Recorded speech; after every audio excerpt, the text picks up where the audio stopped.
이 시간 우리에게 주시는 하나님의 말씀은 구약성경 사무엘상 14장 52절의 말씀입니다. 사무엘상 14장 52절의 말씀입니다.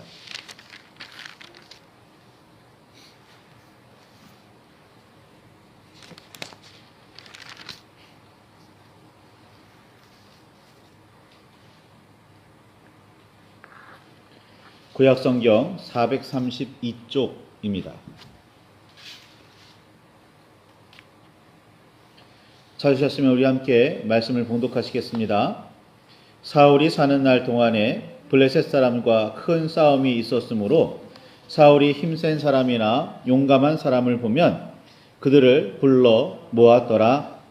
아멘. 주님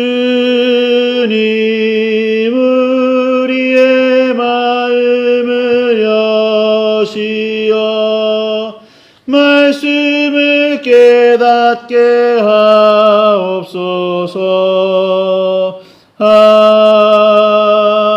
아멘.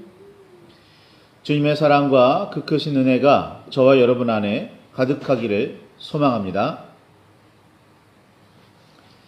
사무엘이 아직 어리고 엘리가 여전히 제사장이던 시절, 그때 엘리는 나이가 참 많았고 늙었죠.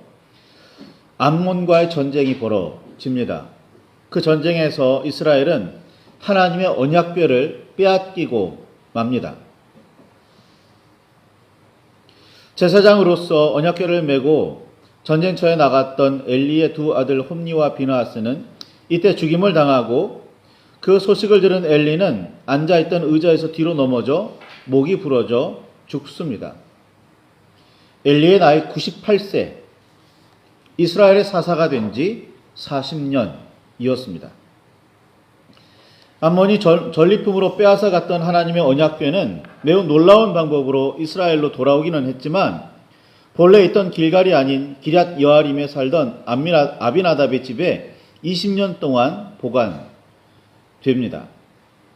당시 하나님의 장막에 설치되어 있던 장소는 길갈이었고 길갈은 종교적으로나 정치적으로나 중심지였습니다. 그런 길갈이 아닌 기럇 여아림 땅에 사는 유력자일 수는 있으나 지극히 개인인 아비나답의 집에 하나님의 언약궤를 모셔두었다고 성경은 기록하고 있습니다.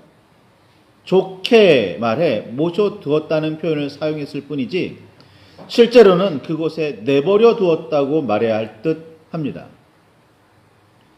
20년 동안 이스라엘 온 족속이 여호와를 사모했다고 성경은 기록하고 있지만 정말 사모했었는지 의심스럽습니다.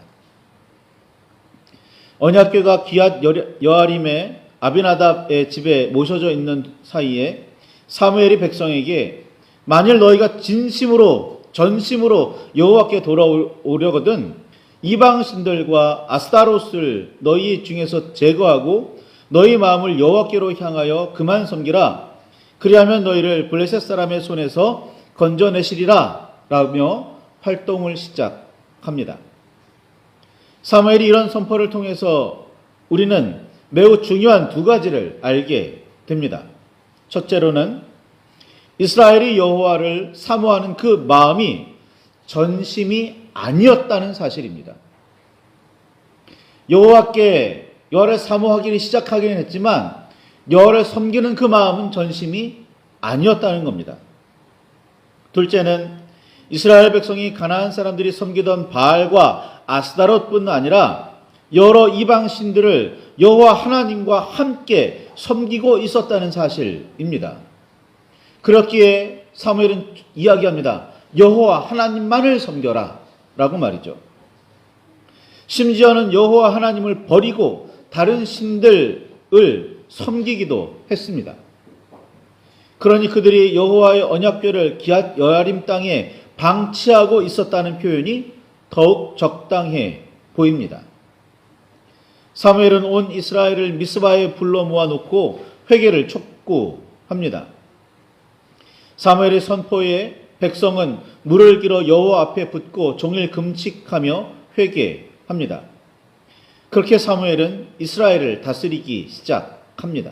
사사로서 역할을 시작한 거죠.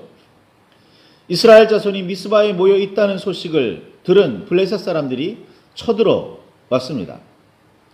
하나님 앞에 회개하며 전심으로 여호와께 돌아가려고 마음을 다지고 있던 이스라엘 자손에게는 청천벽력과 같은 상황이었습니다. 회개도 했지요. 정말 하나님께 온 마음을 드렸지요. 그런데 정작 들려오는 소식은 전쟁이었던 겁니다. 사무엘의 촉구에 이스라엘이 얼마나 전심이 되었든지 막강한 블레셋의 엄청난 침략을 두고 백성은 사무엘에게 이렇게 이야기합니다.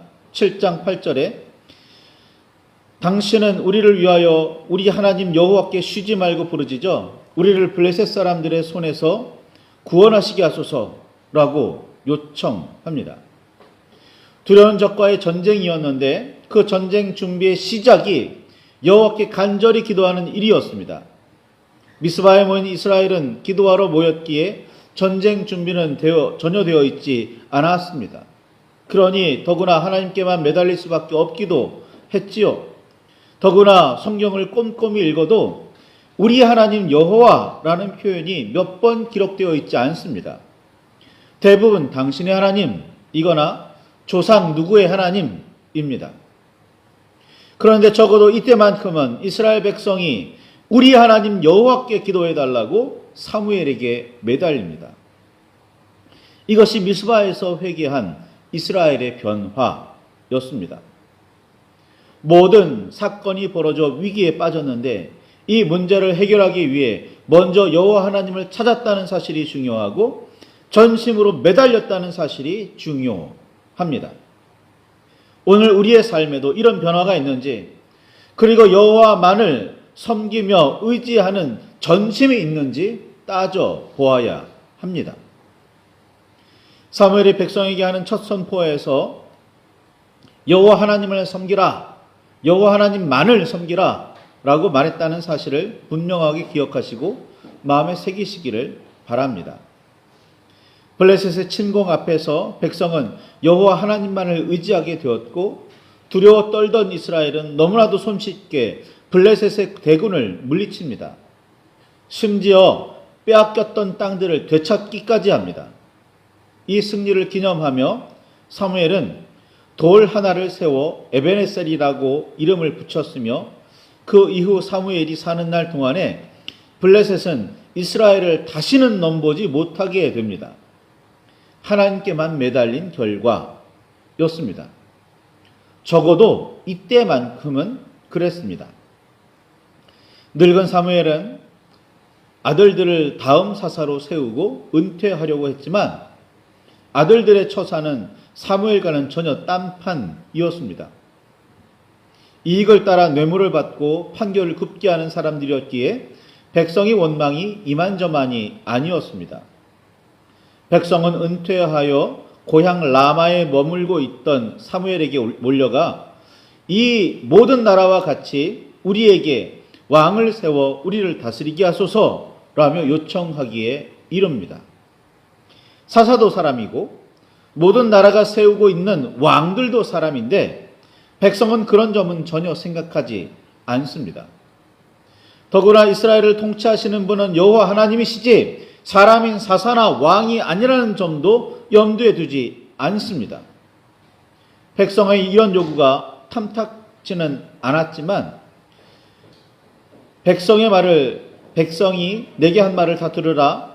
이는 그들이 너를 버림이 아니요 나를 버려 자기들의 왕이 되지 못하게 함이니라 라는 하나님의 음성을 듣고 사무엘은 백성의 요구를 받아들입니다.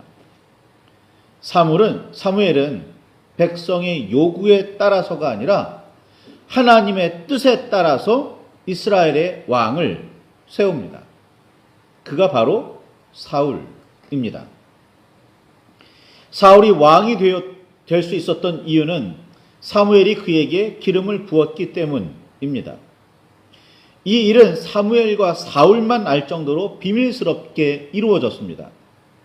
이후에 사무엘은 백성을 미스바에 불러놓고 온 이스라엘 백성 앞에서 공개적으로 제비를 뽑아 사울을 왕이라고 백성 앞에 소개합니다.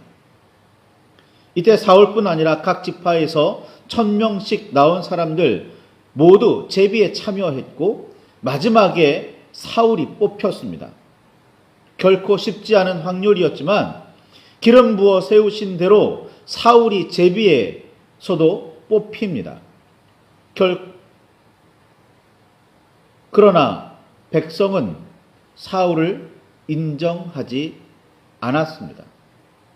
심지어는 이 사람이 우리를 구원하겠느냐라며 멸시하기까지 했습니다.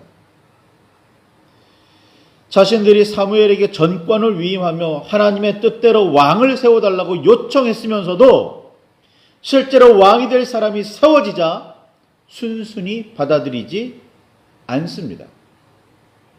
암몬 사람 나하스가 쳐들어왔고 사울이 지휘관으로 나서서 그들을 물리칠 때까지 사울은 고향에서 밭을 갈고 있어야 했습니다.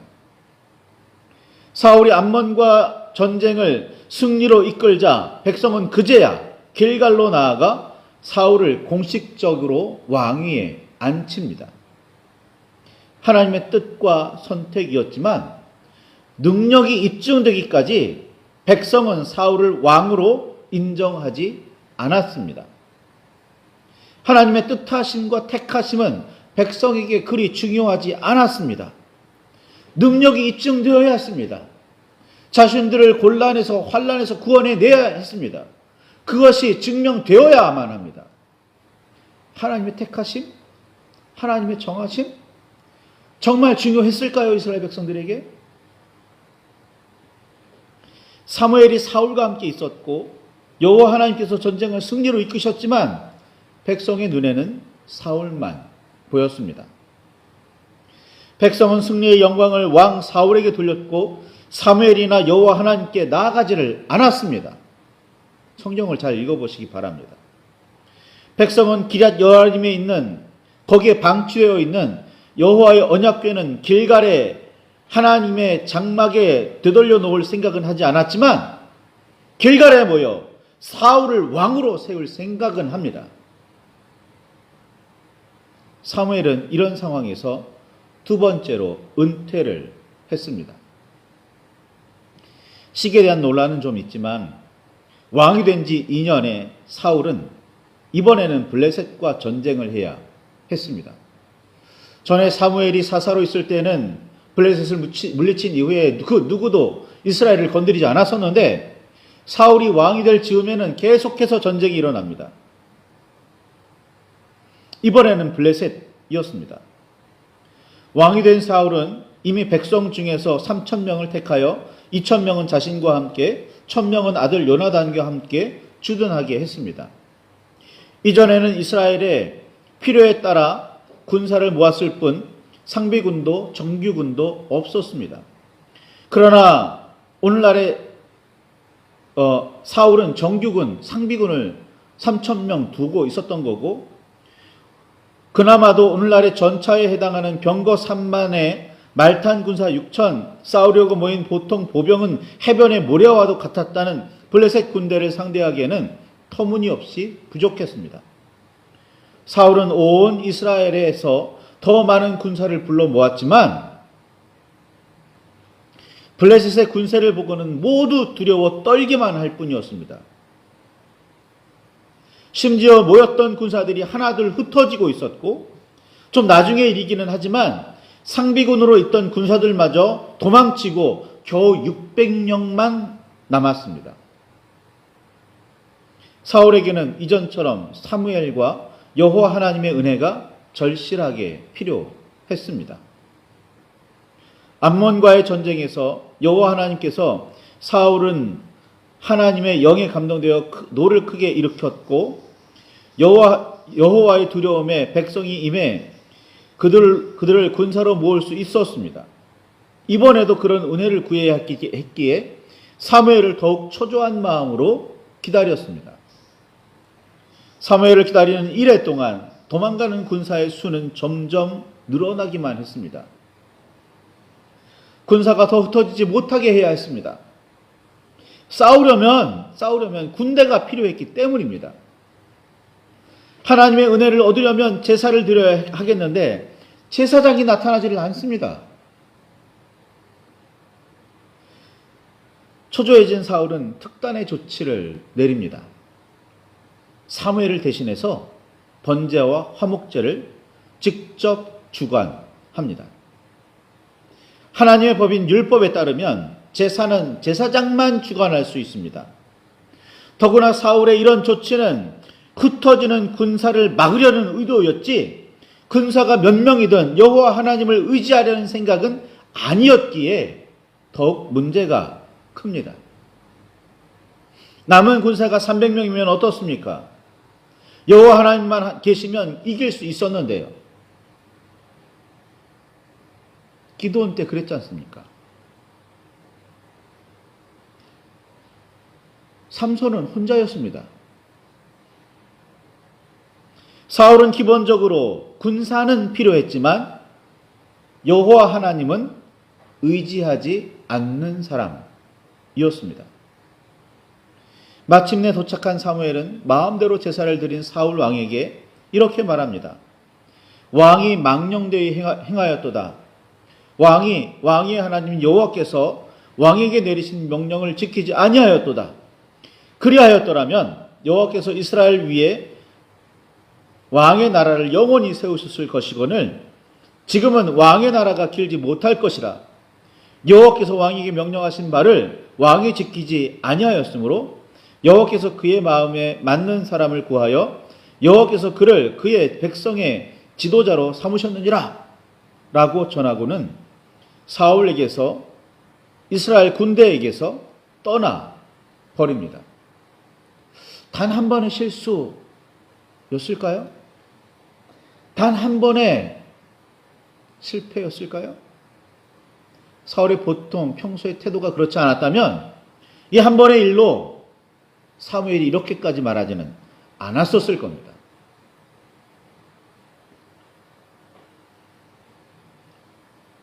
그 이후에 이런 일이 일어납니다. 전투가 막상 벌어지려고 하자 사울 왕은 군대를 따라 나와 있던 제사장 아히야에게 하나님의 궤를 가져오라고 명령을 내립니다. 사무엘이 안 왔을 뿐이지 제사장이 군중에 있었어요. 그에게 하나님의 궤를 가지고 나옵니다. 전에도 블레셋과의 전쟁에서 하나님의 궤를 들고 나왔다가 한번 온판 깨져가지고 하나님의 궤를 빼앗긴 적이 있었는데 그 일로 뭔가 배운 교훈이 남은 교훈이 없었던 모양입니다. 그래도 그나마 그 순간에 제사장과 하나님의 궤를 찾은 일을 좋게 보아줄 수도 있습니다. 그런데 정작 상황이 급박해지자 제사장에게 이렇게 이야기합니다. 됐다. 손을 놔라. 하나님의 궤 가져오지 않아도 된다. 그리고 전투를 시작합니다. 더는 하나님께 여쭙거나 은혜를 구하는 기도를 할 여가가 없다고 판단하고는 그냥 전투에 나서 버립니다. 블레셋과의 그 전쟁을 하나님께서 승리하게 해주시기는 했지만 사울의 태도는 그야말로 투성이었습니다. 다윗과 비교해보면 더욱 그 문제는 분명해집니다. 성경은 사울이 사는 날 동안에 블레셋 사람과 큰 싸움이 있었으므로 사울이 힘센 사람이나 용감한 사람을 보면 그들을 불러 모았더라 라고 그의 삶을 평가하고 있습니다. 사울은 여호와 하나님을 의지한 사람이 아니라 힘센 사람과 용감한 사람을 의지했습니다. 그들만 있으면 나라를 다스릴 수 있고 그들만 있으면 전쟁에서 이길 수 있다고 생각했을까요? 사울에 대한 평가를 곱씹어 보시기 바랍니다. 평생 어떻게든 힘센 사람과 용감한 사람들을 불러 모으려고 애를 썼습니다. 만일 다윗이 용감하게 전장터에 나가서 놀랍게도 블레셋의 장수를 골리앗을 물리쳐 이기지 않았다면 다윗은 사울의 왕궁에 발탁될 사람이 아니었습니다. 그렇게 힘세고 용감한 사람들에게 드린 정성만큼 여호와 하나님을 의지했다면, 그렇게 살았다면 어떻게 되었을까요? 다윗처럼 무슨 일이 있을 때 급박하더라도 하나님 나아갈까요? 하나님 어찌해야 할까요? 처음부터 물으며 의지하는 사람이었다면, 그렇게 사울이 살았더라면 어찌 되었을까요? 성탄을 기념하고 다시 오시는 재림을 기다리는 절기입니다. 예수 그리스도가 얼마나 절실하게 기다려지십니까? 얼마나 간절히 의지하고 계십니까? 사무엘의 선포처럼 여호와 하나님만을 섬기고 계십니까? 나는 믿음 있는 사람이야, 교회 다니는 사람이야, 내가 믿음을 가진 지 몇 년째인데, 내가 신앙생활을 몇 년이나 했는데, 따지지 마시고 진정 여호와 하나님만을 의지하고 있는지, 전심으로 섬기고 있는지 살펴보시기 바랍니다. 말씀을 마음속에 새기시며 묵상하며 기도하시기를, 하나님의 음성을 더욱 세밀하게 들으시기를 바랍니다.